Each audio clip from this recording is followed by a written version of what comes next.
Hello भैया, नमस्कार। मेरा नाम है सुनील विश्वकर्मा और ये मेरे भाई बबलू राजा। तो आज हम लोग आप लोगों को लाइव सॉन्ग सुनाने वाले हैं। लेकिन सबसे पहले मैं कहना चाहूँगा कि मेरे बबलू भाई का ये फर्स्ट अभी नया चैनल क्रिएट हुआ है और इस पर अभी बहुत ही कम सब्सक्राइबर हैं। तो मैं चाहूँगा कि आप लोग इस चैनल को ज़्यादा से ज़्यादा सब्सक्राइब कीजिए और ज़्यादा से ज़्यादा शेयर करने की कोशिश कीजिए ताकि मेरे भाई का कोई भी गाना पड़े तो आप लोगों तक बहुत ही जल्दी पहुँचे और वायरल हो। तो आइए एक लाइव सॉन्ग सुनाते हैं, कुछ बबलू राजा कहेंगे।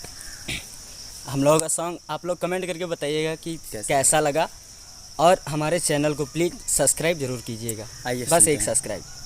चलिए सुनते हैं। खा गईलू जिंदगी जान मोहब्बत के खेल में, ख़त्म कइलू जिंदगी जान मोहब्बत के खेल में। मन करे अभी मन करे अभी कटा जाई रेल में। खा गईलू जिंदगी जान मोहब्बत के खेल में।